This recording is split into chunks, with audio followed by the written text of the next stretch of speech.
avez un rôle à jouer pour aider à corriger les excès du passé. Vous les collègues du Grand qui quittez les groupes armés, je vais le dire.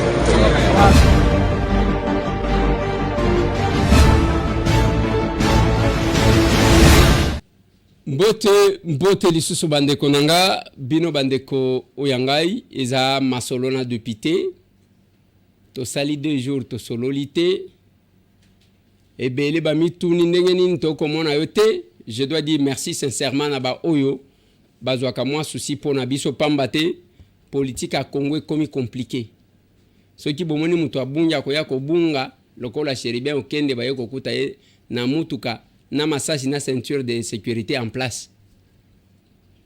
C'est compliqué. Toza bandeko nanga la Kinshasa la capitale, je vais parler de quelques questions d'actualité. Je vais parler du Kasai. Ça chauffe au Kasai. Ba village ezali kozwa moto. Ba politicien bazali ko poser ba tribu. Ça s'est fait où? Dans ce numéro de l'émission Masolo na député.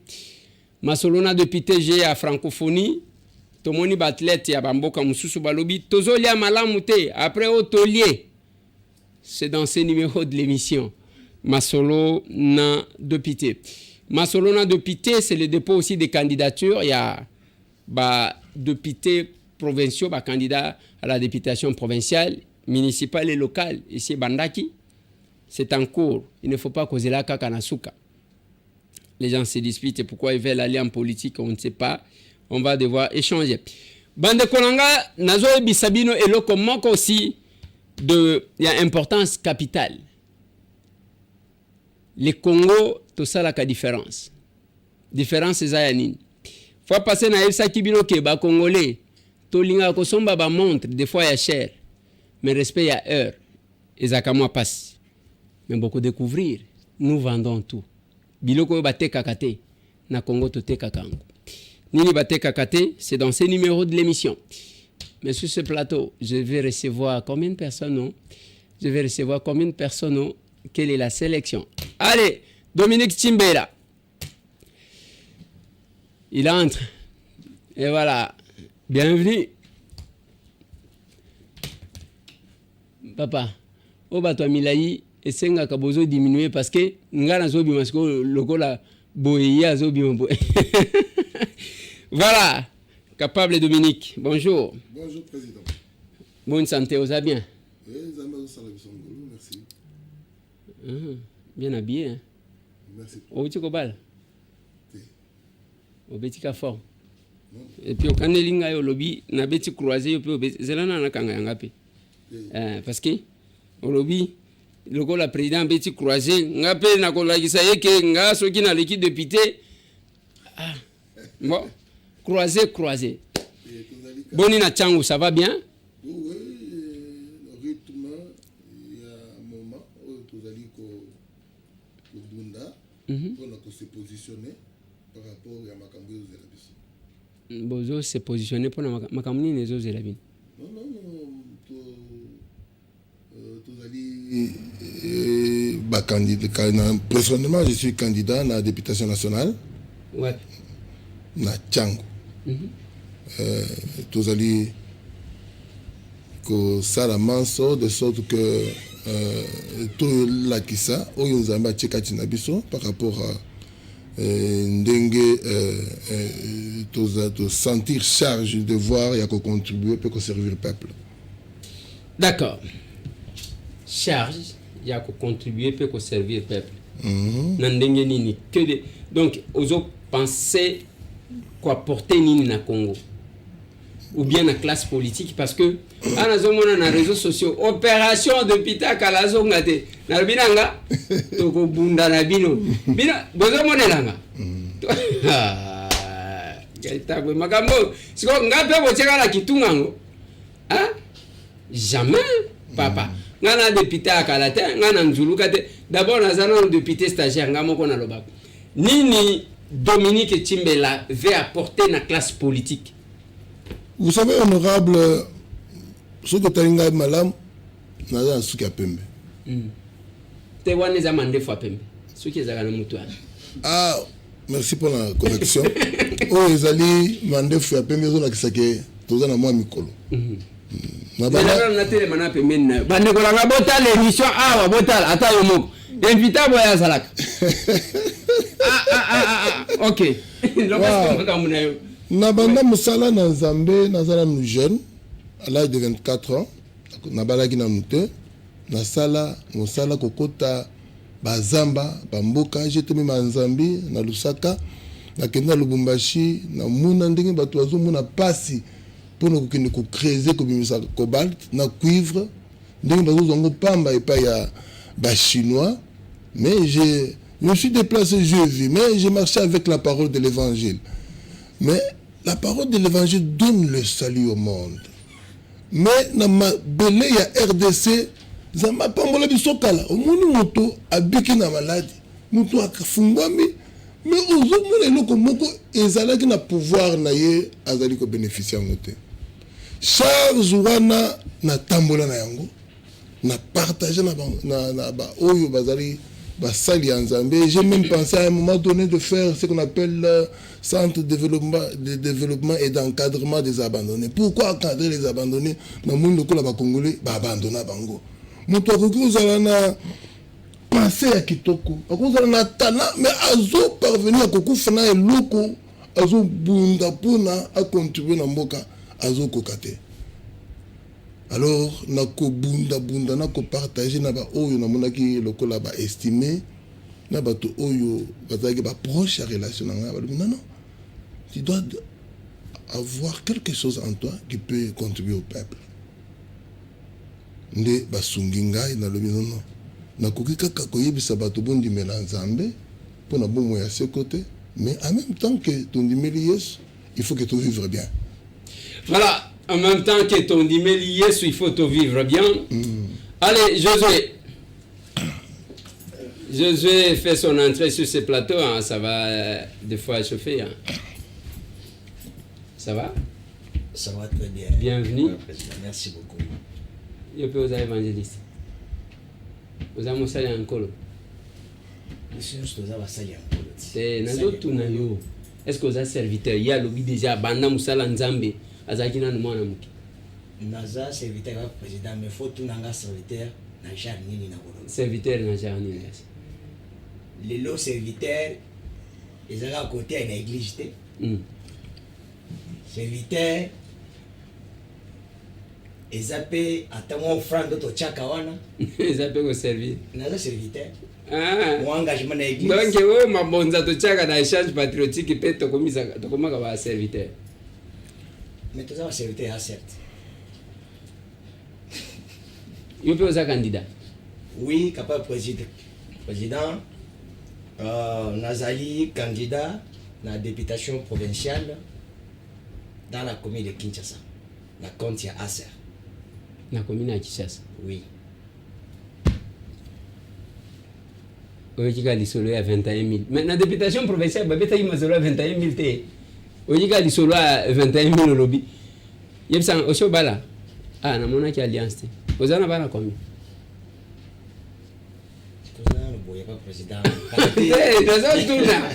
Ah. Non, je suis nouveau marié. Ma vie nanga, papi qui tenait bayebi. C'est pas possible. Ma vie nanga kajungo de bayebi. Alors, karaté, na comme appelle papa. Siko, ouiti ko bala papa. Au lieu où vous n'avez pas stabiliser famille, au qui minimum la politique. Pour y dire masolo ya ba palissade. Capable président, na koloba librement devant vous et na koloba sincèrement pourquoi n'a la politique. Ils étaient parce que na yoki l'histoire 20 ans d'ailleurs na députation provinciale le bien ma 20 ans évité. Mais godem pour na sala kana émission alobi nanga po abenga kanga honorable mon frère kende ko tala parking wana nanu biso da tozi ba palissade te tala parking ya ba député provinciaux mais bino ba député vous avez un niveau mon côté lobagas. Merci beaucoup. Je voulais causer la moutura nayo ya koloba ete national politique était parce que naoki li solo. Moi je commençais la politique avant la balle. Moi na muke makasi ah kutu nazana mwana muke elenge jeune avant nabala tobanda osala mouvement moko boye ba association parce que c'est depuis d'abord l'enfance. Et quand je parle, ma famille bazolanda ngai baningo nakola na bango bazolanda ngai na banda olinga pe ko beta bad makasi na beta pe bad makasi banda benga ko mo boye député nakola na kombo wana ya ki député et je parle trop de la politique moi na moké d'ailleurs lorsque na fongwami na CDC humanité, c'est là que moi je commençais à s'intéresser à la politique. Pourquoi? Parce que j'avais cette vocation-là à moi. Et puis, qu'est-ce que je peux faire? Et politique n'a pas évolué dans mon monde.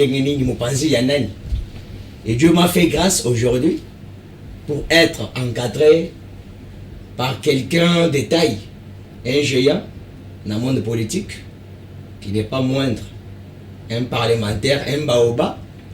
Mutumongo oya pesibiso d'abord chance, la opportunité, il y a tokoripe ko benga malelo que acteur politique. Alors à notre niveau, nous ne voulons pas faire la politique politicienne. Qu'est-ce que je vais dire par là? Parce que tu as dit que dans le monde de la politique, les lots, ceux qui ont lobby que naza politicien, bah tu me souviens comment on est tioza, un bavard, tu me boye ya tinate.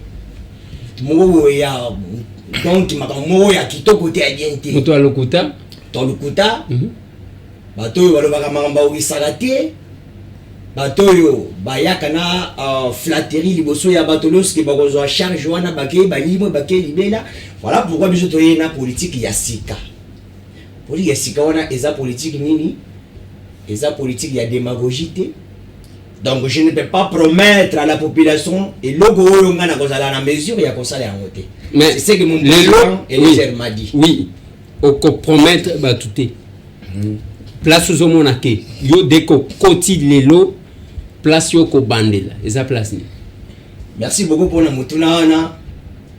Eza posa to bandai ko tambola nango tongo midi poko. D'ailleurs moi personnellement dans le monde de l'activité, on a mis ça trop dans le monde du commerce. Commerce, on en tant que jeune, tu as le gouvernement engagé à biso. Tu débrouilles, tu banda mouvement de biso mike, tu sala la cabine publique, il y a parasoleil bouillé, tu loué, tu commune, tu fongoli, extension, point de vente. Mais difficulté, toujours rencontré dans le système ouana, et ça n'a qu'à manquer. D'ailleurs, n'évitez ceux qui vous allez après cette émission pour contredire ce que moi je veux parler ici.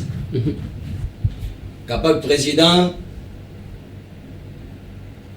tu vas téguer le pango na bango, par exemple.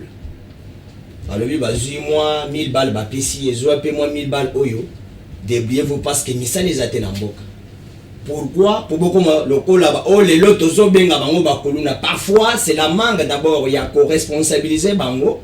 Monique non, tozo zanga même lipe à coller, pour tout bien tout ça la ndengeni. Il y a un groupe union sous mona wana bazo qui ça là-bas. Cher capable. Qui te commune à niveau que. Et là loko moko il faut bon il se place toi là. 1000 balles mutumoso ko kate 1000 balles le balle ya ndembo yo ya. Il y a le 1000 balles pour la révérend 1000 balles pour moi parce que eza toza bakino ati. Toza bakino kino yo qui déjà 1000 balles na ebiki eza na le $1000. Ah bon, il faut fungola wana parce que mutumoso ko kate. Merci beaucoup pour l'aide mais je crois que le message est qui bakino ba yoki. OK. Na ko fungola mo boutique na ya moke. Na banda côté kata mo nguba, mo sucre, mo nini. Mais quand je joue à Liboso, on a fongoli à la porte boyer. Au fond, il y a 6h, 9h, il y a oui, son ganaza, agent, il y a l'État, service, il y a économie. Bon, il faut avoir tel document, tel documentaire. On a checké $1,000, investi $1,000. Normalement, pour nous aller légal, je cherchais d'abord l'autorisation d'ouverture. N'accueilli à ce niveau-là, n'a pas soit patente, soit RCSM, parce que déjà dans un monde, il y a économie à faire. Bon, on a fongoli, bon, on a solo dans notre économie, bon, au moins ce qu'on a aussi en ligne, à PCB, mais pour abîmer le bi, tu as un transport. Bon, tali, à ça, j'allais, tu as aux yeux à moi 2000, bah, on va payer. tokomi 11h groupe mosusu bakoti wana komi tracasserie nazokoma eza komi mosusu bakomi balobi biso toza bato assainissement osoli baleki bango mpe bakosenga transport vraiment ntango bakei après moment groupe mosusu baleki bango baza bato environnement sokogaye nini papa na journée moko ba président nazoyebisa yo okoki koyoka mposa kuti akokanga porte wana le même jour vraiment et ntango tokangi porte déjà nabakisami na nombre mosusu ya bachômeur oyo tolobaka jeunesse baza na misala te nabakisami na nombre wana voilà pour en tant que capable membre ya parti politique nanga ya ASER moto oyo azwa motivation mopanzi ya un homme un grand homme Eliezer Tambwe 3 ans na Solomon oyo ya malamu pembeni ya peuple congolais eza école nalobi te nako kufona eloko oyo boye te s'il y a pas quelqu'un d'autre qui peut le faire nga na kosala yango une fois nazwi mandat ya députation à mon niveau provincial tant to libongo yosuka wana te peuple bakomona te selon likanisi malamu oyo ye nango selon projet ya bien oyo nango en tout cas il faut que tu aies un secteur tel pour y avoir des situation oyo j'ai proposé dans mon projet et je vais essayer d'abord en parler un tout petit peu parce que un peu rapidement merci comme président dans le bas qui pour notre décanter système de tracasserie d'abord en matière de taxes et d'impôts ma proposition est celle-ci et c'est qui d'abord tout globaliser ba taxe wana d'ailleurs parce que nous le peuple congolais to futa ba taxe to yeba a des fois to yeba ba taxe to futa wana te so tout le peuple congolais impose futa oyo eza ya oro ni musani ni ayebi na yete taxe ayebi le mais azo futa quand même a des fois musu ba futa parce que ba yebi yango te so ki to globaliser yango et puis on va faire en sorte que l'état atia ba moyen na ye en jeu ya kotonga ba guichet unique dans chaque maison communale dans chaque commune bâtir guichet unique. Guichet wana bato bayebi que non même par trimestre, soit par année, soit par mois, comme ça, tout tia montant moko boye. Oh le peuple ba boye ba ayebi déjà ki ngane na za boye à mon niveau soit PME, soit un opérateur économique de taille, ayebi que non ko futa au moins autant d'argent par trimestre. Tant toko pousse na pembeni ya ba guichet unique wana bango moko à l'interne bayebi comment bako se dispatcher ba montana na ba taxe nyonso mike mike wana toyebi ki environnement akozwa 15 assainissement akozwa 10 économie akozwa autant importer akozwa autant mais biso toyeka kana tana par exemple ata $50 ata 100 nayebi ki tango nazokotisa yango bopesi ngai récépissé na nga wana bordereau sur cette bordereau bokomi ke non taxe nanga na futi bo détailler montant oyo bango ba ko se dispatcher na ndenge na bango là quand même nayebi que peuple ba ko se déployer na charge wana ba ko bana ko travailler ba yebi que na ko cha mo autant na caisse pour que à la fin soit il y a mois soit le trimestre na ke futa taxe nanga au moins ba ko travailler normalement et voilà. Pour ça ya ba ona no baza libanda ba ko taper na wana et puis la solution sera donnée secteur là José Ntumba pour lui tracasserie batu bazo tungisa l'état zo tungisa peuple Dominique alobi te ata soki to okende lola il faut batu balia likolo ya pasinga na sali nanga politique donc yoko ya aussi lisa pasi aba parce que on dit député allez aussi lisi batu nyoso bo ya ko sala politique o ya batu baloba ke ah ça c'est qui oh c'est capable Dominique zo isira ngai bon mutu wango okende na parlement kanjelo nyibo omoni souci naza nango na bebi nzoto président na bebi nzoto nazali ndenge wana te président ozomona naza souci makasi mpona mboka problème nalobi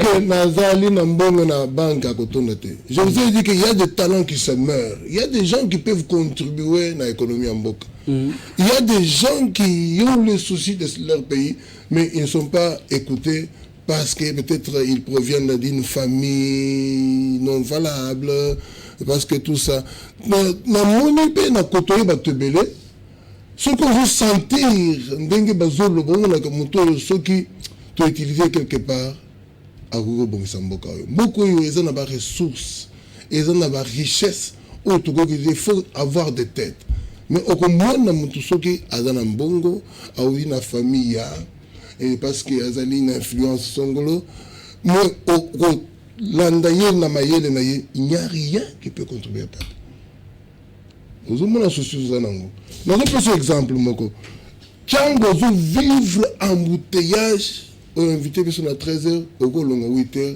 okomi na 14h 15h na retard parce qu'embouteillage ezali mais nous avons des moyens. J'ai côtoyé un ingénieur mosusu na lobi que est-ce qu'on ne peut pas faire quelque chose que je vis ailleurs, même pas en Europe, en Afrique ici na Lusaka na tuni est-ce que mitu keza na mboko na ville à Sokate pour comprendre que bato na ba concevoir babiloko moko ko sana ndo au continue tout que vendre au moins ba bongisi ba parking moderne ba parking ya kitoko na Lusaka awa.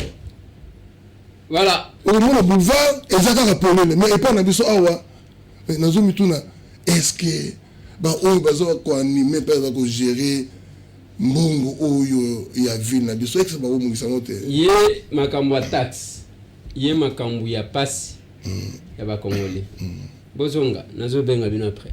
Merci beaucoup. Allez, capable d'Eric sur ce plateau. Voilà, ça s'échange et ça se parle. On dit que ceux qui ont ça l'émission il faut les libérer, sinon on va kokoya. Pour mon azolo la micro à s'incliner. Il faut toujours les libérer. Allez. Yo pe candidat? Oui, capable de président. Candidat ya wapi? Candidat député provincial. Kombo lobi Derek nani? Derek Makesi. Derek Makesi. Candidat député provincial wapi? La commune à Boum. Notable ya commune à Boum. Kota ba Makesi là. Kuna nataka na concurrence. Kodo concurrence utazate. Na commune à Boum. Na commune à Boum azate. Azate président. Azate kama azate. Mais bana Boum bazolanda. Azate. Ngande na bunda po ba wa msuba baleka. Oh. Oui. Si on a bien ça promotion, on va peut-être bien témé. Les députés, on va bien la boum. La mythe sous bon dans la baie. Lelo tango Monica Kayo bunda pona bango après Monica l'art bango bazozo l'art yozo le côté le bina chapé mutu. Bon capable président là pour la bonté. Parce que la politique pour la concurrence c'était. Sur ça la politique pour la concurrence c'est quoi ça. Mais ça la politique n'a objectif moi. Donc c'est un peu ça. Yozo ça la politique na objectif nini makambu nini yozo mona ya malamu ya keyo telemi boy ale osali yango pe boy capable de président merci vraiment pour nako avant d'akota d'abord na développement ya CG wana na lingna zo mo biscuit mo comme qui est ya par rapport ya moi biscuit mana biloko ya bakajingulu te moi biscuit mo comme capable de président tikana mekepe ko informer ba kunjamboka o bazolanda yo mo pe mo lobedi ya ba kongomani na nzela o ya Matadi route Matadi juste na Matadi kibala na Matadi kibala zo mata côté érosion et sans marquer kabula kanzela avant comme en vrac voilà pembeni ka en vrac wana eza mutuka moko ya munene et transportaka ba banzete na biso bateka ka ba même makato eba kate so yekenda ka wapi voilà capable de présent mutuka wana ekufaki j'espère depuis lundi na butu. Ti de l'autre aux vendredi et de l'autre aux vendredi et là on va au marché et créer un embouteillage et c'est ça 2 heures de temps 3 heures à 4 heures de temps voilà ngai bona quand même bisikana pendant 3 heures à 4 heures de temps solution exacte toujours battre est-ce que ba kolongola moto ba kolongola moti est-ce que ba konza mboka bazomona to bazomona ti kolongola capable de présent na juste sous dossier mususu ya SNEL lelo na tongo lelo na vandika ka wena propriété engulu pa ba kongomani ba yepa na kata ndako ba yebeli balobi ndeko deki po message ko benga mimi wana eza yo aya wana eza baba ba c'est pas que za ba seli ben la bumba la cause a une affaire à terre ba 7 poto na 13 communes et nos 13 quartiers la kata bumba donc moins na za moins na 8 donc 8 bases baseli le nga na fongoli donc oui c'est lui ouais c'est quoi ntango bato bayebeli nga na comprendre te est-ce que problème nini otongo boye balobi ndeko Derrick tala problème oyo toza nango parce que babenganga ndeko Derrick etake mwana landa idola tata na ye nde babenganga ndeko Derrick balobi ndeko Derrick tala problème oyo biso toza nango na quartier moko na kati ya Bumbu quartier Matadi juste na direction ya Dali côté ya Saint-Jean eza na cabine moko eza wana cabine wana il paraît que lobby disjoncteur ya pambe kita eza na point midi mais disjoncteur ekiti depuis 11h ti lelo à partir de 9h solution zo zo matin pour que ba commencer disjoncteur na tuni bande kwana ba est-ce que bobengaki ba chef ya agence wana ba bi oui to bengi sen to bengi chef de dépannage alobi tozotinda ti tolali molili ngai moko na kozwa telefone na bengi chef de division amule j'espère soko azangi ko landa biso azoeba makamna aloba na bengi chef de division ya biseme comment depuis lobi ti lelo batu balali molili kaka pona disjoncteur ekitaki ono ndeko Derrick mutu oyo totaki ta disjoncteur avant na na sangamamba capable de président comment kabini ya Bumbu mutu oyo aza comme benga banani basala bakabini wana oyo batala mama disjoncteur singe katani beke badépannage comment ovandaka na Bumbu te ovandi na niveau ya sangamamba baketo na Bumbu n'habiter au juste pourquoi phénomène les salama est-ce qu'il n'y a plus moyen de changer quand même le phénomène mutoyo azaka wana tozaka na kati ya biscuit ou bien tosito longa na biscuit tozana biscuit na sisa capable de présent et là sur un dossier moko très grave ya makasi bali ba stroker na lelo mais chance que on a capable de stroker faut piquer donc il capable de présent lelo bali ba stroker ngai bafongola bakonti ebele na kombo na yo ngabe ne bakate na mona ya mosu na sona batwana na sona capable de présent na stati bataka biloko ya biso nyonso ya l'échange patriotique nyonso to ele même na nega ki samedi passé bataki biloko wana na mona na sona ni baraka na sona na président lelo bakomeni ngai na biki na sona président alobi atuni ngai capable de Derrick tu peux travailler na ONIP non PNEP na PNEP na bien capable de présent pourquoi pas non na ko musala na be na CP nango alors que ça va nazo ko orienter capable de présent a komeni ngai ba référence ba adresse ma kanu surtout na tinda ba identité tout ça après na suka lobby o ko somba ka formulaire ya pamba na bi capable de présent formulaire combien abi na donc pindo wa numéro benga chef oyo sola na ye yenda za chef d'antenne na kuna akorienter yo na bengi chef wana ebi singai na pesa numéro aza chargé financier ozo tinda 42 000 francs pour na formulaire tellement que nga za capable na habiter fona benga liboso fona benga liboso l'homme qu'il fallait les vêtements landa mukonga koba yé moko capable de les amekepe ko expliquer nga est-ce que yé muta komini nga toti ndene ko comprendre que non bata besco donc capable de président soko ko mekepe ko kolandela dossier oyo kozala bien d'abord on repese pe ba numéro na bango on va pesa na ba numéro numéro ya chef d'antenne eza 082 oui 59 oui 19 675 numéro ya muibi on a numéro oui numéro 1 chef d'antenne oui numéro ya chargé comme chargé de finance pesa ngana tangi la bango oui pas chargé de finance donc bande konanga ezana batu na ebisa bino na Facebook batu ba créer ba compte na ba kombo na biso bachaka ba photo na biso ngana ebité na Facebook ya mikolo depuis député ko taki TikTok ndena zo sala biloko na TikTok na tiekuna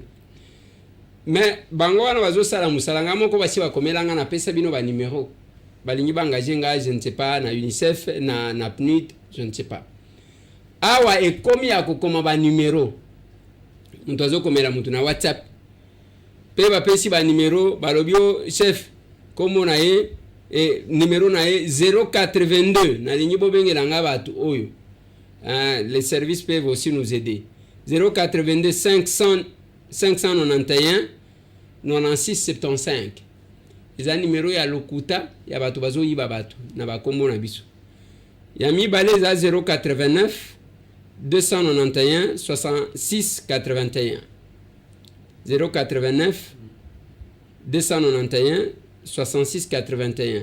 Donc ozokuta que bato wana bazoutilize opesa mwa mbongo soki okalkule wana zwa numéro oyo ekozala mpe mutu moko wana vandi azopesaka numéro zwa chargé de finance ye moko wana obengi mpe na deuxième numéro ayambi yo lokola chargé de finance.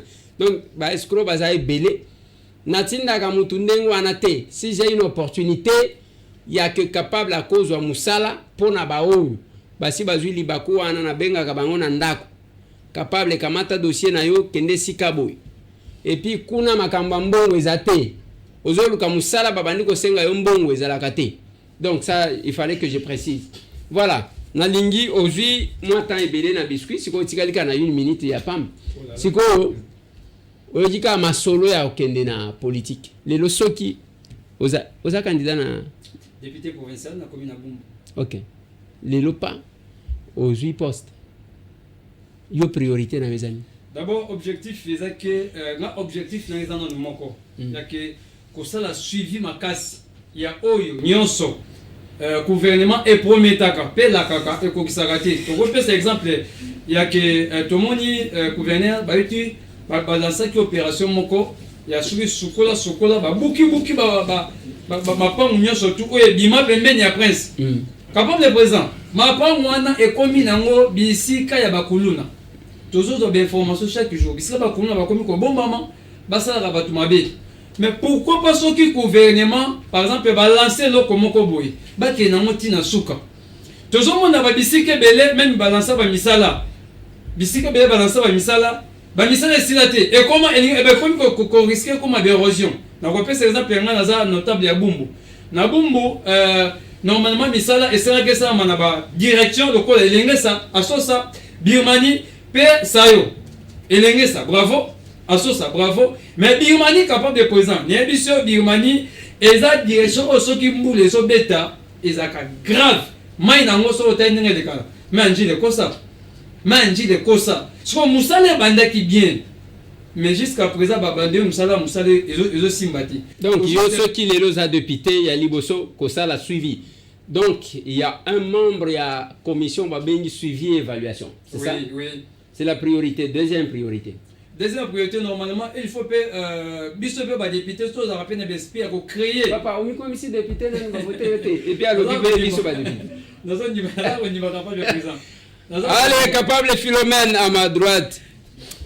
Il y a un cahier béret rouge, il y a Acer. Mais la sélection n'a pas été équitable parce que j'aime quand on prend 2 hommes, on prend 2 femmes. Mais ça a été injuste. Hein? Capable Philomène. Bienvenue. Merci beaucoup, capable président. Boni. Ça va. Même la sima au kimaki mission. nakimaki te nalobaki baprogramme nga après po mokolo yango nazalaki na mwa empêchement toza bamama na bana makambo eza mwa mingi problème ya santé bamama ya bana ntango mosusu osali programme boye na ntongo mwana alali malamu te il faut komema ye na hôpital tout ça nde ezosalaka moi contre-temps ezozala mais eza mingi te ezalaki ka mokolo wana lelo toye. Non, c'est bon. Allez, boni na lukunga. Na lukunga toza malamu capable président na lukunga toza malamu tozobunda tozolala te butu moi toza na lukunga. Vie politique ozomona ngoneni nozo sentir ngoneni kiloa ou bien ça va. Na mopanzi ya président en tant que béret rouge et nazomona ngo ça va parce que nayebi ke naza na coach nazo tambola na RRT so nangina kene mopanzi ozongisa na nzela ndenge bino mobolo baka toye kokota na politique to sala yango na te mais ezo empêcher biso to salo tozo sala te babota ma politicien te. Super. Yebsanga yo makambo nini oza nango ya sika ya koloba nini ezo préoccupé yo ezo vibrer makambo Ça c'est capable Philomène. Lobi na mito zalaki na mitendi. Laissez-moi d'abord suivre ces images-là.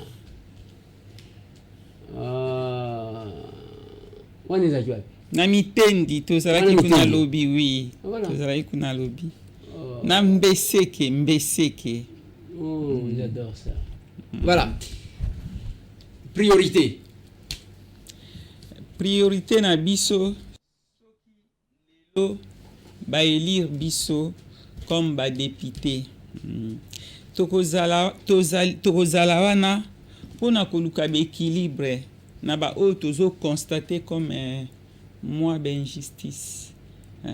Eza na mwa makambo mingi tozomona ezozala ndenge esengeli kozala te.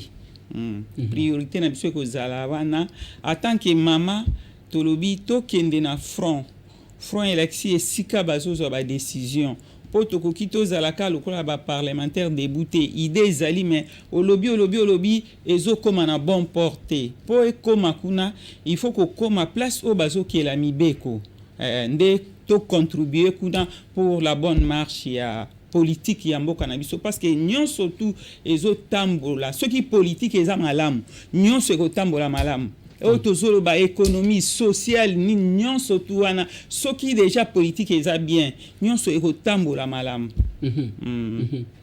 Injustice.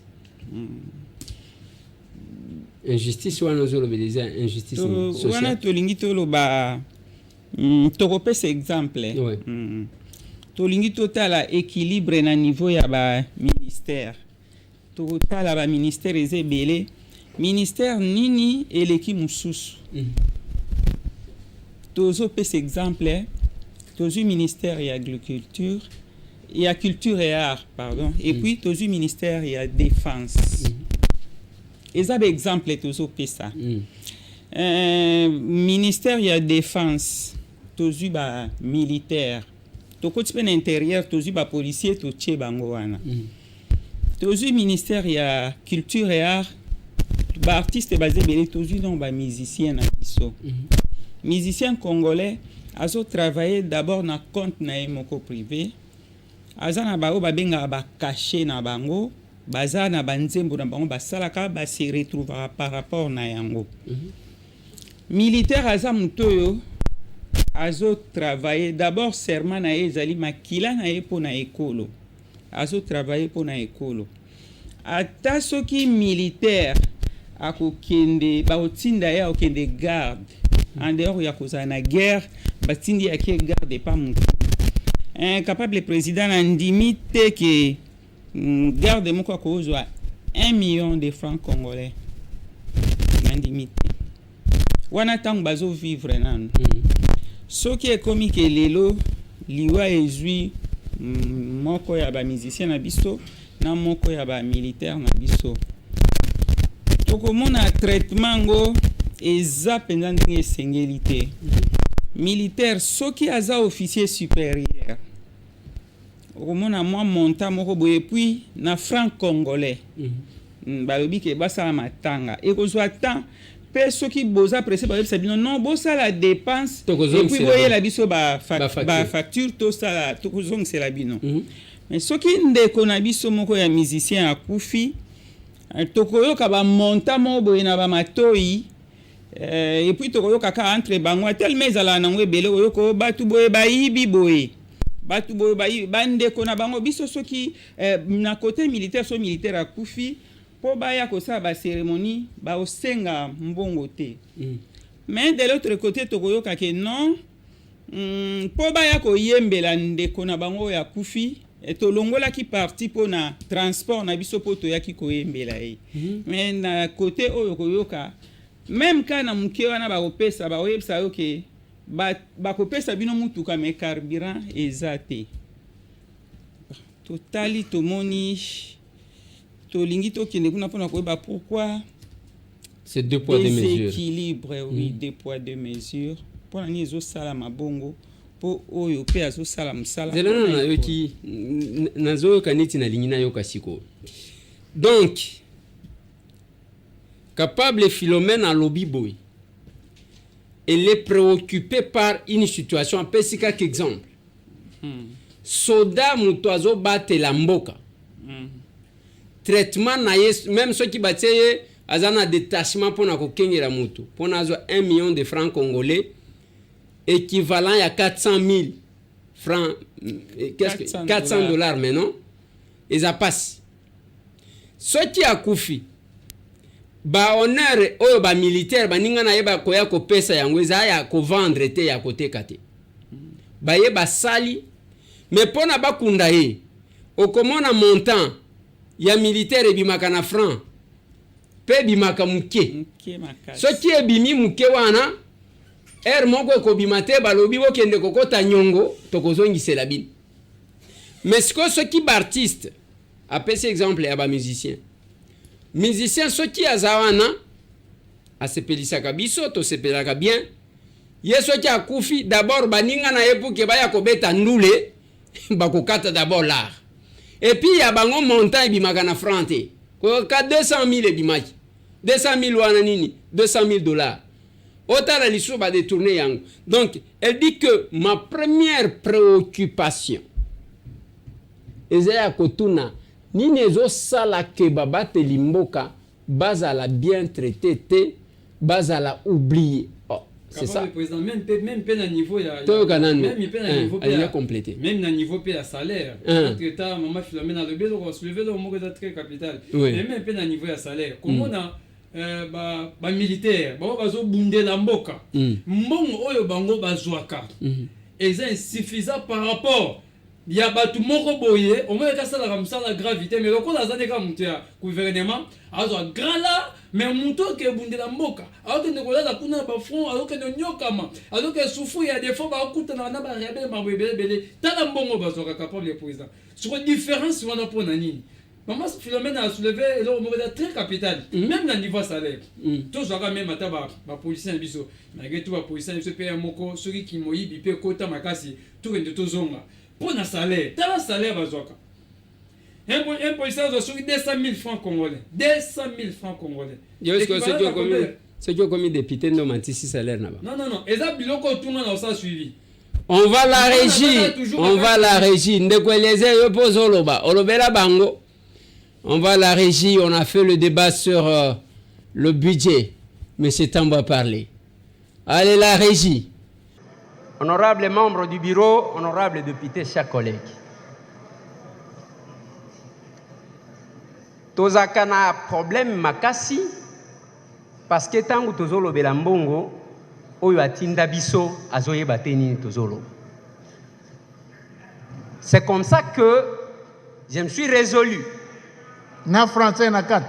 Ya koloba que tolobaka na lingala. Ah. Honorable Président, Tikangana n'a félicité. Excellence, Monsieur le Premier ministre. Nakumisa. Lokola. Na félicité, nakumisa. Président, Lingala Kisasa, Basangisa Kangona français. Et ça, Lokola qui était là. Et comment que l'engiso qui battait moi français? Lobana qui était là-bas. Ok. Honorable Président, je pense que Wanozo 4 minutes n'anga bazo zoate. Honorable Président, nazo pese merci pour nanine. Monsieur le Premier ministre a bandi discours à 15h23, assisté à 16h53, soit 1h30. Discours moko ya kitoko. Ya malamu, c'est pourquoi nazo félicité ye. Apesi pe biso ba chiffre, o batunyoso babeti maboko ke tokei musika. Nazali ko féliciter ye pour na ba effort oyo basali parce que tant on a meki kotanga budget et ye ko salema que appliquer principe ya que liboke ya moninga basombela kango kwanga te na kati ya budget oyo ba présenter biso okomona ke misolo ebele bazali ko compter sur biso moko. Voilà pourquoi nous avons félicité honorable président. Mais, et là qu'on a talisa, awa, yamakasi. Et ça que, monsieur le Premier ministre, ayeba makambu po yazala kite, mukolo tosala qui débat sur la reddition des comptes. mbongo ezomona na ebele mais peuple azolela lela azolela pona nini parce que souvent mbongo oyo ezali kozwama ezali kokende bisika peuple azali penza te natalisaki awa honorable président kendenge bavandi wana si ministère kaka nde emelaki mbongo ebele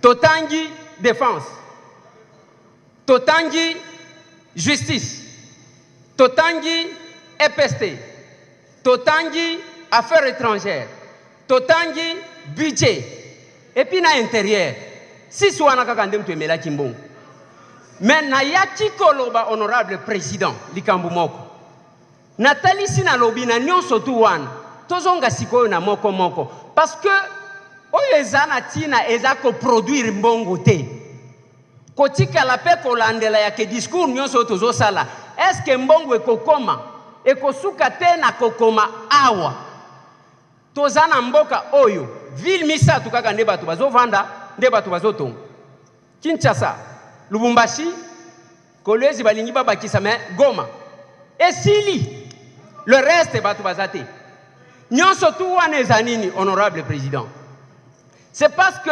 orientation ya misolo nakoloba que il n'y a pas que le Katanga qui a le minerai et que le Katanga n'a pas que le minerai eza koloba nini nalingi natalisa awa pona ya liboso pona population honorable président eza kolia agriculture tozosala nango nini soki tokomi ndenge nini tozosala pour que tolia même ya muke oyo yango bazoproduire na Kitenge na Kabongo na Kitanda okomona biloko ezopola moyen bima ezate soki otali nalobaka yango tous les jours fonctionnement ya ba institution eza complémentariste honorable président eza ndenge bato bamonaka lokola toza banguna te oyo asimbi si oyo asimbi ekei kuna soki ekoti kozala ndenge wana ekozala malamu honorable président tolobeli makambo ya justice même chef de l'état a baillé justice en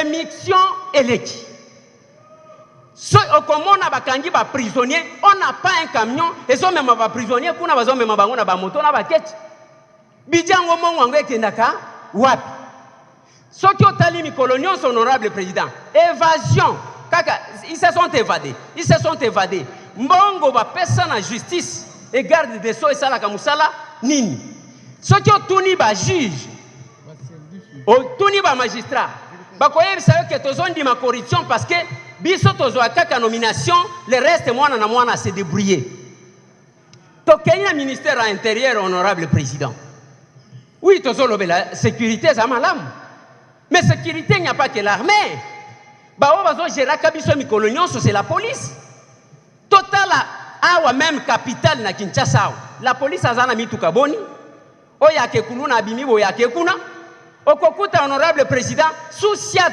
ezana ba policier misatu na mundu ki moko ebetaka er moko eraté excellence monsieur le premier ministre alobi awa makambu ya Ukraine biso tokozalaka kaka ndengo wana tant que nous vivons de l'importation nyonso ya biso utaka libanda kolia il faut uta libanda nyonso uta libanda baliaka minerete ministère ya pêche élevage bazo sala nini mai tozana ngo awa tolongola kutu ministre awa makambo mpiodi et quelle est la politique pour na toloba bambisi na biso honorable président et tozana ba condition oyo wana na mboka oyo na yebi ba mboka eviva kaka na tourisme yango moko mutu aye bazo baluka kaka bazo tangu tokenda ba Los Angeles tokenda ko zwa ozo baluka kaka ozo tala banda kwa bastar bango bazo ko tambongo mais awe pa na biso où est-ce qu'on met ces ministères là parce que tozana ba bisike belé Lumumba balobi Mobutu ainsi de suite on ne fait rien par contre bazo spolier bate kaka honorable président honorable membre du bureau honorable député chers collègues nazo senga boy ba besoin population ezali belete je vais vous énumérer juste pour que nasuki ça ba besoin population zoluka nini alia pona alia il faut to kwata bilanga il faut to lona il faut to kanga bambisi il faut to sala nyonso population zana pour sa santé ba médecin ebele to zana bango dans le monde baza ba médecin Congolais, tozana bango na Afrique du Sud et bisika bokenda kozwa basoin wana. Pourquoi kocha ne pas kocha ba condition ya malamu pour que bayaka awa? On ne fait rien parce que toyebi que député abeli ba ko évacuer yé. Ministre abeli ba ko évacuer yé. Eza malamu te. Yami bale honorable président. Eza ndenge ya kotambola kakati. Bo fongolela biso banzela lelo tozana nini? Avion te. Nzela te. Train te. Et là comment côté. Et on va prendre les transports, batindi ngona bamboka. Banzeleza, et c'est combien de temps Mbujimai? Voilà, honorable président. Moi, je pense que ce qui est au Zuka Kabiloko, au sécurité, topesi peuple, topesi biloko akolia, topesi banzela nenga ko se déplacer. Akokipe ata bisote, honorable président. Chitez, s'il vous plaît. Nazo Sukisa, honorable président. Nazo Senga, pour ce qui concerne Caisse nationale et à péréquation, honorable président. Il faut total pour équilibrer les ETD. Sinon, makambo ya batu balongwaka province moko bakendaka ba province mususu ekozala te. Yango même na 145 territoires.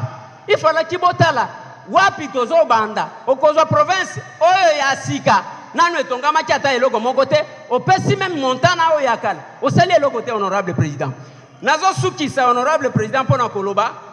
Monsieur le Premier ministre, ce qui a Sungabiso, il y a les lois sous un discours et à sous qualité. Que le peuple puisse parler ça. Voilà la qualité des parlementaires que nous avons besoin. Capable, ceux qui baillent belé. Et tout l'Assemblée nationale, ceux qui sont bundango yo moko ils passent. Et ma prière est à kosenga souvent na bato. Ils abilongia kebokangi. Et ce pays, c'est maintenant que l'histoire du Congo doit s'écrire au Congo. Par les Congolais. Tozana bango jaloux ndenge bazana na kenge la bango ndenge osakana te. Oye na Assemblée nationale tika kokota couloir. Zala modèle ya oyo zoloba. Continuez. Po biloko zaji koloba ngana yo qui chair de poule. Voilà pourquoi on a bien qu'à Béré Rouge. Yo que tu déjà le projet de société à Moutou. Allez. Tant bâton le baquet. Capable. Et les gens le bakaming. Bon, banda kotange la biso. Député nini. Oyo abundaka na République démocratique du Congo tina bana ba prof. Yo za eli ya capitaine non? Ouais. Ba voto na ya Lukunga. Ya Lukunga. Lukunga debout. Mais otika capitaine okoma tina ba province matadi okendaka. Boma o Kasai o wat ba bengi o problème songolo. OK ko ça la suivi oyeba. Est-ce que za bongo te? O ça la mapona ni. Un député, un collègue me disait, concentre-toi sur le Kunga, tika makambo kokende kuna, tu te disperses beaucoup. Baloba na kutuke, tu vas t'épuiser. Je vous confirme, les 14 et les lots toza les 20e, les 4. Dans 10 jours, tozana ba personne vivant avec handicap. L'handicap n'est pas une fatalité. Nous allons vous fixer. L'emplacement, c'était prévu pour Vélodrome, et nous allons délocaliser. Beaucoup de découvrir des personnes avec handicap. Le pouvoir de l'amour. Là, beaucoup de gens capable d'Éric en face, capable de Philomène en face, beaucoup de gens capable de Dominique, capable de Josué et Joseph Kajingulu. Je ne sais pas si c'est moi dit tout déjà ou bien c'est encore ici. Allez. Qui s'en a le moins biloko mususu va sentir que donc l'injustice, donc capable Philomène et veut se battre contre l'injustice, le deux poids deux mesures. Oui. Nayango en tant que maman. Wano zoloba en tant que maman bien pour le nino ponika côté à basoda. Yo zana lien moko na basoda. Eza makambu tozo mona. Eza makambu tozo. Omoni angaka boye. Oza yo non makambu. Oza soda ya kala. Eza makambu tozo mona capable président. Na kanta boza d'accord na ngai.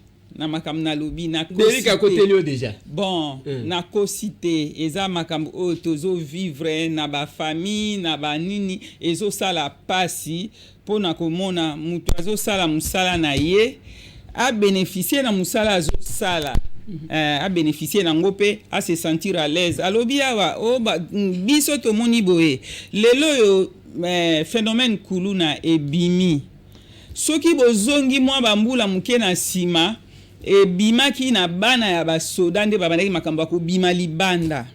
Pourquoi babimi libanda okomona na ndaku moko parents en éducation apesaka mwana na ye bakozwa bino 2-3 famille batie bino ndaku moko yo ye na oya ye éducation nga na oya ngai ye na oya ye ezo correspondre te bana bazwaka plus ya mabe noki baza fragile na koimite famille mibale misatu na ndaku moko batuna moral na bango nde ezosalaka bana ya basoda babima libanda orphelin militaire baza ebele bango nde babimaka libanda avant phénomène oyo ozwa ampleur ebandaka na bango mpo na nini po traitement eza vraiment oyo esengeli te mais eza traitement oyo esengeli te mpo bazosala mosala na fin du mois à l'époque ntango bato bakotaka armée ezalaka na bakantine bazokende bazozwa biloko nyonso baza nango besoin salaire wana ezalaki kaka comme argent de poche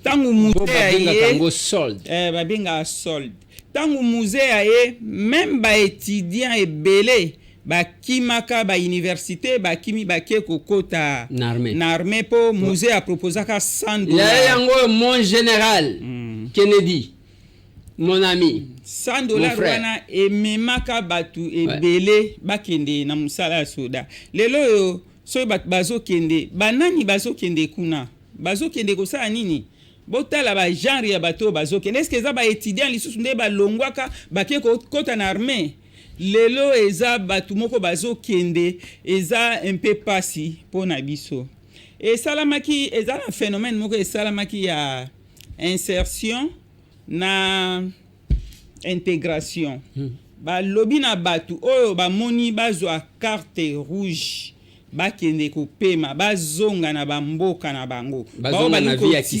civil oui bao balingi kotikala na armée batikala mais loko nini bapesaka bango po bakende bapesaka $100 si je ne me trompe pas et na 100 wana ekomande ni mutake azwi $100 azwi carte rouge wana pasoli ya bwaki soit azongi lisusu na armée po sa wana amonaki eloko akosala nango te eza na bato mosusu ifale balongwa na capitale bake na baintérieur ekokaka même te est-ce que suivi ezalaka mais lelo sikoyo otala situation toza nango ya mabe makasi nga na makanisi na ngai namona est-ce que bato wana balandela po bazalaka bamilitaire baprenaka bango deja koma kobeta masasi koma kosimba munduki ntango balongwe bongo bapesi bango bamoyen suffisant te siko kote bakenda kosala nini nde eloko tozosenga la base de l'insécurité.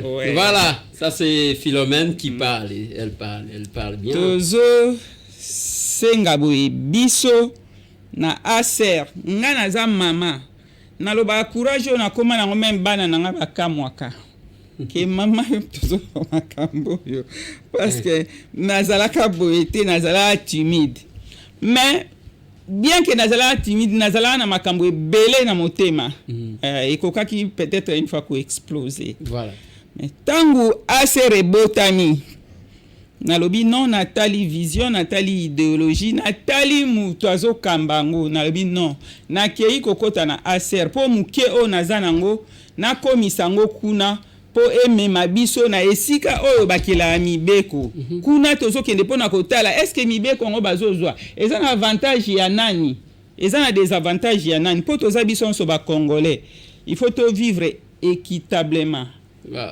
voilà nde yango tolobi tozo senga na peuple congolais bapesa biso chance ya komema biso na parlement tokende kosala musala oyo esengeli mpo na intérêt ya peuple congolais. Elle est là au front. D'abord, on a la compagnie Philomène capable.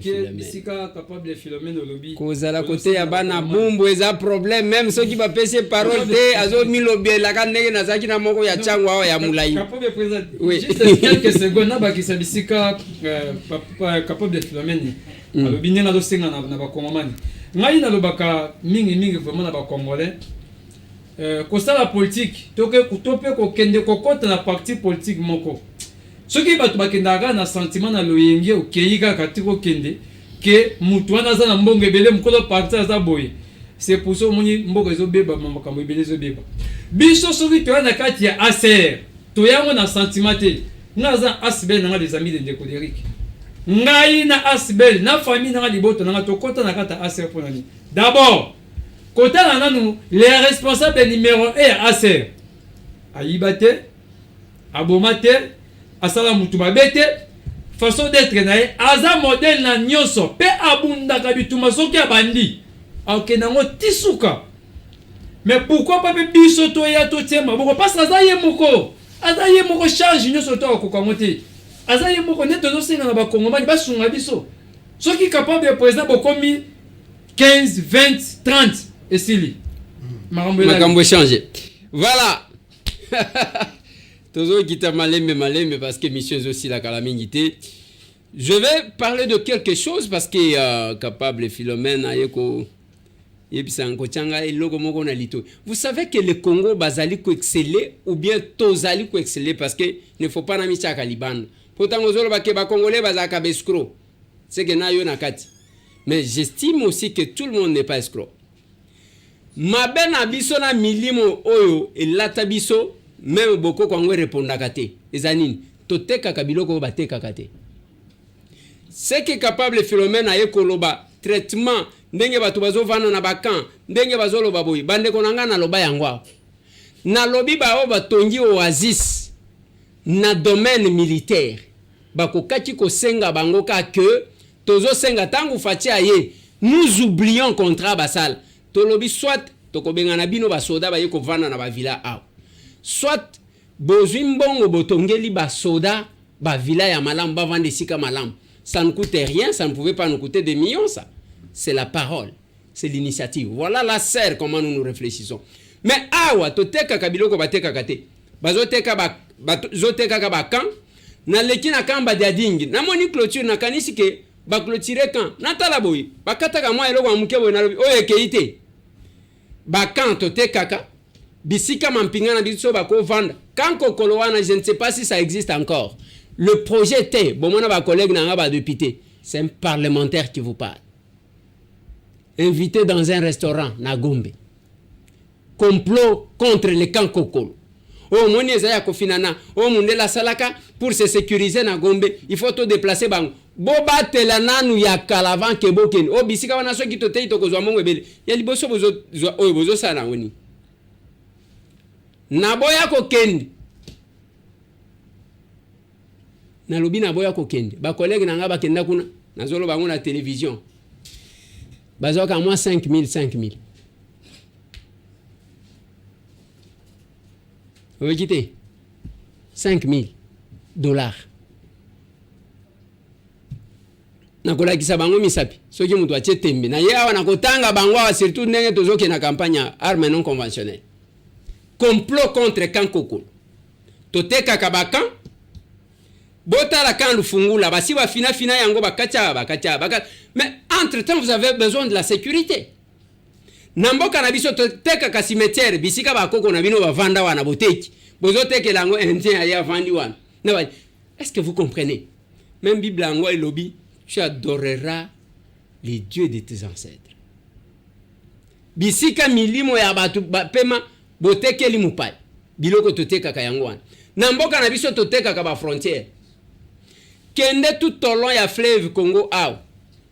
J'étais scandalisé ce jour-là na komi pembeni ya fleuve Congo na kuti ba libanais wana bazo poussa même ma ya fleuve bazo tonga la frontière banani ba kokota na butu tozo yeba te soki mutu na mboka na biso bateka ka ba hôpitaux na mboka na biso omoni ndenge balobi jardin botanique kende kuna même zoologique okuta donc tozoteka ba jardin tozoteka ba cimetière tozoteka ba camp tozoteka ba frontière tozoteka donc on vend ce qui est sacré même de l'eau ba école tolo bate j'ai pris la parole na lobi kabinde kei La régie, la régie. Allez-y, collègues. Merci beaucoup, honorable président. Honorable président, honorable membre du bureau, estimés collègues. Natelemi encore une fois de plus, Liboso Nabino pour nous informer la représentation nationale, en général, en particulier notre bureau. Ndenge boyebi tozana ba problème un peu sérieux na ville province ya Kinshasa bisika biso toponama. Honorable président, il y a peu na telemakia pona kotalisa ba inondation ezali kosalema. Na Kinshasa na ba conséquences nango. Na sima nango honorable président toye kokuta que finalement batu bazo tonga partout honorable président. Ce qui n'a telemi lelo honorable président eza pona bisika mibale o tozana likama. Tozana institut ya Kabinda honorable président na commune ya Kinshasa epai wapi bakonzi ebele na mboka oyo batanga. Mais institut wana honorable président ndenge tozolo baboye batu bakomisi yango bisika bazali kotonga bandako honorable président. Honorable président, institut wana basi ba déguerpir batu plusieurs fois, mais yambala oyo baza déterminé parce que même bandako ya betage ezali kotonga manakati ya institut wana honorable président. Donc ba signer disparition totale ya institut de Kabinda. Et loko esalemaki honorable président, gouverneur ya ville ya Kinshasa. Tango abandi misala pona kotonga marché central a localisé bisika ya kocha bateki na lo wana institut de Kabinda baponi yango esika bachaki batu pona bateka ndenge tokoloba we honorable président ekoma bandaku ya batu bazotonga bandaku ya kovanda. Je vais faire un lien par rapport à la négligence et mon honorable président.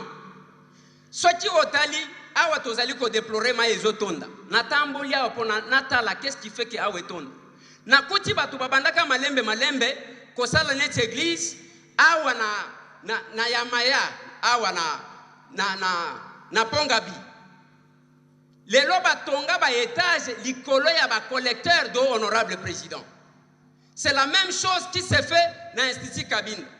Mais le kola ezo soukate honorable président lelo soki okei na concession ya RVA ya Ndolo okokuta bazo tonga na kati au lieu de moderniser honorable président na éviter soki eza ba magasin bazo tonga na kati soki eza nini nazo comprendre te honorable président. Mais finalement j'ai comme impression que na Kinshasa tokozala na isika lisusu te oya ke soki mbula ebetima yekotaka bazo tonga partout bazo teka partout. Moutoumokota Koloba, honorable président, Yangonga na Kosenga, encore une fois de plus. Si vous pouvez user de votre autorité en tant que bureau honorable président, pour que une commission ait la mise en place pour na koluka kolongola quand même batu oyo bazali kotonga bitonga tonga parce que nous en sommes tous victimes honorable président. Voilà pourquoi j'ai encore pris la parole par motion pour na informer la représentation nationale et notre bureau en particulier. Merci, honorable président. Merci, collègue. Natuna plénière. Plénière, aza d'accord pour constituer commission na Makambwango. Bola Gesa Misa Penabini sont d'accord. Qui sont pour? Merci. Qui sont contre? Qui s'abstiennent?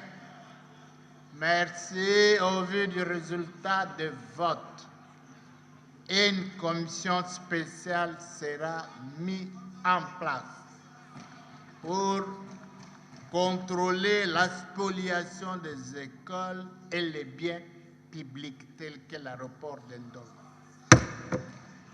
Merci, collègues.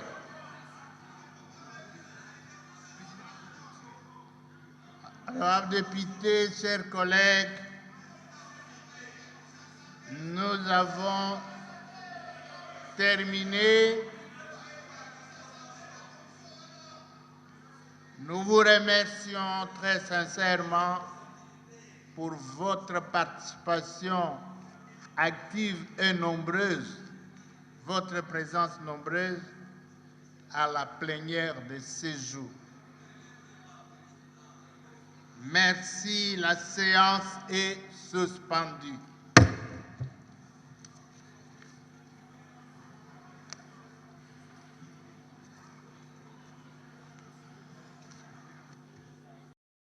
Kabinda ekei président ya assemblée la kanga ke tokosala commission anyanya wanyanya sho aseka lumumba tilelo entre temps toujours là jeta kananga na yekoleka na efo oyo kenda sango efo kananga na kima ya misozo kitanga pop. Je n'ai jamais été militaire mais sangonga na yoka capable Dominique Yaka capable Josué Boya a toujours six émissions. Joseph Kajingul veut placer un mot avant que tout le monde, en tant que porte-parole du parti. Azolo bapeke yo zala awa. Zala na katikati na bango comme ça. Parce que biscuit bimaki awa. Biscuit bimaki koto. Il va placer un mot en tant que porte-parole du parti avant que natuna question ya suka o moko batu baswanaka. Comme ça tout kabwa. Voilà. Merci, capable président. To PC ba Congolais ban son botte, ba capable ban son Tolobaka, et d'une manière particulière toujours au capable président, honorable Eliezer Ntambwe. Puis bana moyenne du to outil, nenge Tolobaka na asseur faire la politique autrement. Donc lier l'acte à la parole. To outil ko kabola ba poussin nenge tolakaki.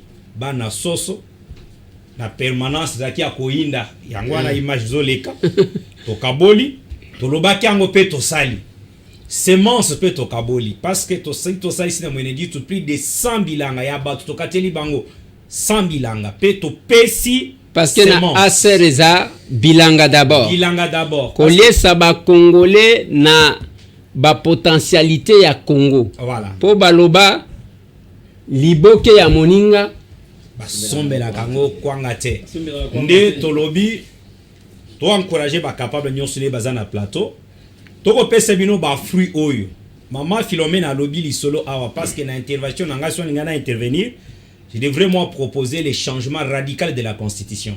Fallait tout changer constitution to zanango lelo y aller mabe makasi de 1 constitution oyo et ko pesa président de la république te capacité ya ko sanctionner premier ministre ni ministre sectoriel, ce qui a li défaillant, soit à sa moralité songolo pakal. Et il donne un préalable. Il fallait qu'il y ait le rapport du premier ministre au chef de l'État. Yambo, chef de l'État, il va sanctionner. Une entorse. Dédé, ba Congolais banso ba ebindenge to zalaka. Soki que to leki na mapono minenge to ko kende boy. Pour que to constituer seulement équipe gouvernementale. Ils ont kabiso 3 mois, voire même 4 mois. Et comme si c'est un bon nommé informateur. De 2, pour na kokota na idée à maman Philomène, na o Italie, situation bas militaire. Capable le président, il avait fait une réflexion à lobby pour naïe, photo ça na Assemblée nationale où ils ont 50 députés. Mais nous nous devons voir un gouvernement composé de 26 ministres. À l'occurrence, chaque province peut subir une personnalité imbue d'une bonne moralité, comme délégué Nabango au sein du gouvernement. Pe naba 5 ministères de souveraineté n'getolobaka, ne tokotia ba vice, et puis ba vice tokotire bango wapi parmi les anciens secrétaires généraux qui se sont distingués dans la bonne manière. Tango ena tokosala avantage ezanin, netile lotozana gouvernement composé de 54 ministères. Admettons ceux qui ont supprimé 24 ministères. On aurait supprimé aussi 24 secrétariats généraux.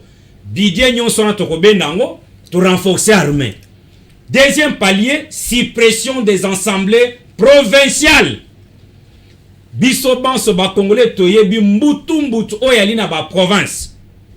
Dit aux mauvaises, soit à la mauvaise gestion, il y a l'Assemblée provinciale. Chef de l'État, il y a une adresse devant Madame Tina Salam. Alors, toko zonga na idée époque à Mobutu Sese Seko. Cela veut dire la gouvernance des non-originaires. Bazuinga na zamwa na Lomami. Na ke gouverneur na Lualab. Moi na Lualab ake na Kwilu. Moi na Kwilu ake na Manyema. Wana ko sakanate parce que yebi ke ba kolope province bazotala yo. Ba kotala yo. Ozana yo moko bazingeli e pa ba kolo province pe l'état sur le plan national ba peso makoki pona koton. La preuve ba ko ya dialo basalango na Grand Katanga. Ozana oyo Konde Villa Kitanda na Nord Kivu. Voilà. Cela veut dire Wambombo na Congo central. Yango biso aseur. Na réflexion. Emile Bongeli na Kananga. Parfaitement. Na réflexion na biso en tant que aseur. Na ndenga ko sala ko ya dialo na Lubumbashi. Parfaitement. Totali tomoni. Lelo talanet Kasa Oriental. Ba changer soki deux gouverneurs. Kasa Oriental ozomonana.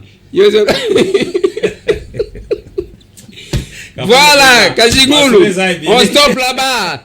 La SER propose une assemblée nationale de 50 membres, de 52 membres. Pourquoi 52? Soit chaque province, ils ont bimisaka ba député mi balé. Vous allez voir. Voilà. Parce que sur les 500, Gana Lobakasi, nous avons 50 députés crédibles. Le Kolaba, Ongana Zotele Manabango. Neto changer ma camp. Oui, qui sont pour qui sont à koleka wana zo tout kalokola mutu à koti na milimo yo comment azo sala l'incantation abimika kawana akeko zwambongo kuna na lobika kokoro basi bateki. C'est grave. Avec la complicité de quelques Congolais que je connais. Le député Boz et la campagne Zoban. Tolobaki mukolo moko akolela. Nous proposons un gouvernement de 26 membres. Ça c'est très bien. Ouais. Excellent. Chaque province ezaka na ministre moko ceux qui balongwe bazongisi kaka wana. Nous allons voir comment les choses vont évoluer. Ba tutala bambuteya tozana bato ya basansi ni kaka bango. Ndengo zomona bango wana ba carburant na biso fele. Allez. Ba soda na biso sécurité ya ofele. Kolia ofele, kolala ofele, mais eloko azo sala parce que en tant que politologue na lobaka na bino que le ministère représente un besoin de la population. Dengo zomona wana ceux qui battent 58 ministères, c'est-à-dire 58 besoins à la population. Mais bato ba mi tuna katek, est-ce que le peuple est satisfait na ba besoin autopesa? On ne pose pas de questions là-dessus. Allez, on termine avec la question. Est-ce que Kofuta yone lobaki makambo? Ya lobi makambo ya pas quoi? Pas comme un taxe. Kofuta pas quoi za mabe? Oui, c'est quoi nous nous reproché n'a pas. Et loko oyo nazalango et nazo proposé nazo reproché pas là c'est qui? C'est Josué. Voilà. Ouais. Allez-y. Et loko oyo na reproché bango ezali ni capable président. Na lobeli bien tracasserie. Selon yo tracasserie zani. Un peu rapidement, nous terminons l'émission. Parce que ça chauffe. Oui. Zando, ba o bazote ka ba bilamba, ba ote ka ba sapato banini, bazo crier kaka eloko moko ya tracasserie. Ba mbongo bazo ya, ba sengi ba taxe.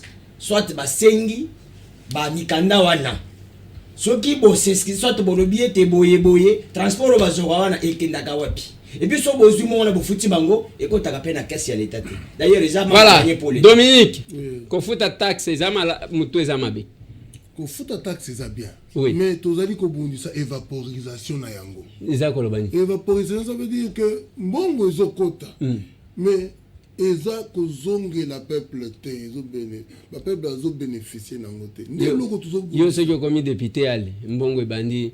Oko changer tente yo bani ko roba omoni nzoto nanga e baby oko kenende ko bungisa yo nzoto na ko bunda kaka pona ko atteindre bit oyo na telemeli awa. Voilà. Derrick ko futa pa ko ezama beto ezama lam selon yo tracasserie zani ko futa pa ko ezama beta ngana ko pesa exemple moko effort du combat moi 50 francs 10 francs de tsaka ndé ngozo sunga lezo bilengesa la misa zela to tsana un effort du combat biso to tsaka soki mutu azana l'arte awa biso to tsaka effort du combat biso effort du combat na bandanga mo effort du combat en plein effort du combat oui biso effort du combat to tsaka donc moi 100 francs moi 200 francs pour biso to tsaka Et ça, la question, Ah, Mugolo Mouako est là. Effort du combat du Voilà, effort du combat, ils ont voté. Effort du combat. Effort du combat. Ils ont voté déjà. Et ça, les Bilanga. Bilanga d'abord, capable de président. Effort du combat. Technicien, parce que effort du combat, il faut là. Ouais, ok,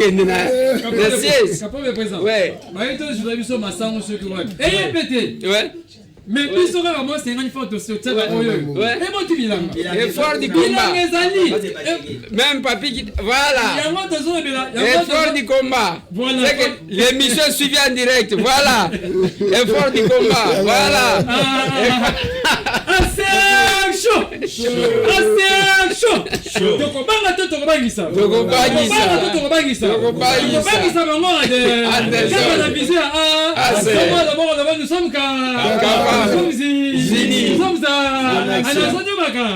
voilà. Il en est fini cette émission. Demain c'est l'échange patriotique. Et n'oubliez pas, Naba commune, nos candidats députés provinciaux, municipaux, lobby toko sélectionnés qui seront là. Et c'est ça. Nous allons sélectionner qui seront là. Allez, l'échange patriotique. On donne le franc à qui? On donne aux techniciens. Aujourd'hui, ce sont les techniciens qui vont en bénéficier. Voilà. Moi, c'est les Mao. Wana Abimi Mangu. Allez, il en est fini. On va y arriver. Kajingulu, l'émission est terminée. Voilà. On se retrouve demain. Merci. Merci.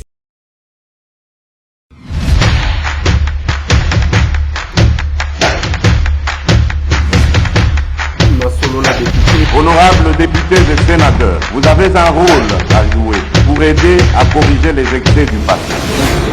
Vous les collègues des grands qui quittez les groupes armés, je vais le dire.